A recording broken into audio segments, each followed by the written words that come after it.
We turned it into my office. Melissa Sanis takes us through her Atlanta home. I hang out in there a lot. To the office. Those are all the chapters. Where she's writing a novel. Full-time job. But there's another story unfolding at this house too. One she wishes was fiction. Do you know anybody by the name of Angela Spradley? No, never heard of her. Except Spradley is the so-called new owner of Melissa's house. It is absolutely shocking. A property the Sanis rebuilt from the ground up. We worked really hard to get there. Real estate transactions confirm they bought the house in 2021. Yet Angela Spradley's name is listed as the grantee in this deed transfer. It shows an LLC transfer ownership of the Sanis house to Spradley, making her the owner. A fraudulent document, according to Sanis.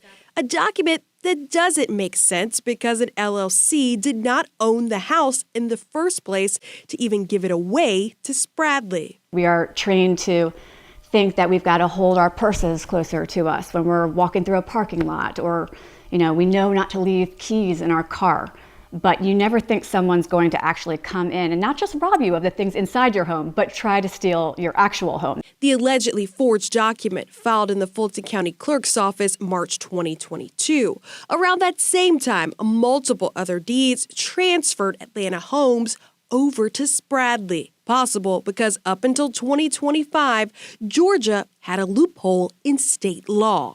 Atlanta News First investigations expose and help close it.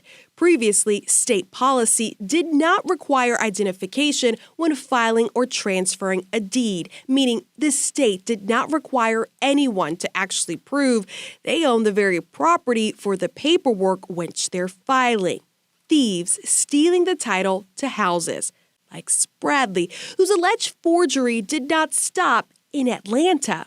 In Bibb County, she was arrested, sentenced, and convicted for stealing 5 properties there. If you do this in our community, you're going to be held accountable. For so long, families say law enforcement inaction meant they had to pursue their own deed fraud cases civilly.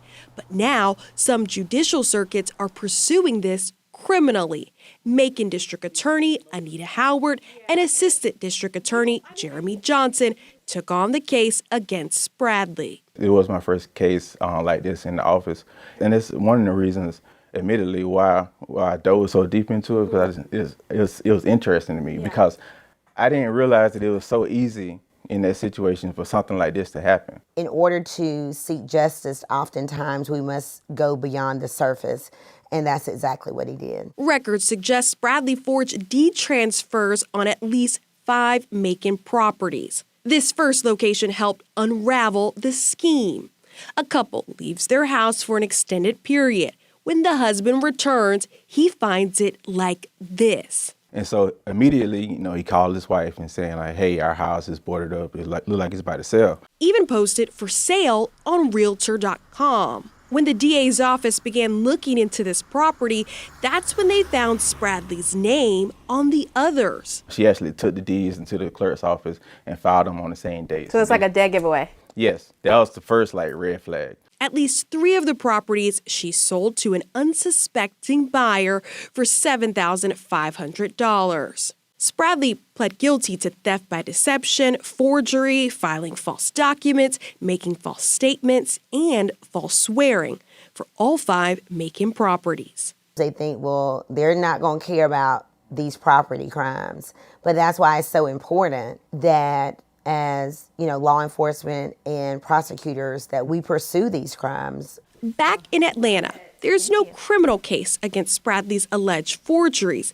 leaving families like the Sanis hopeful that local officials seek prosecution too. Your home is your safe haven. You never think someone's going to come along and try to take your actual home, the walls of your home, away from you.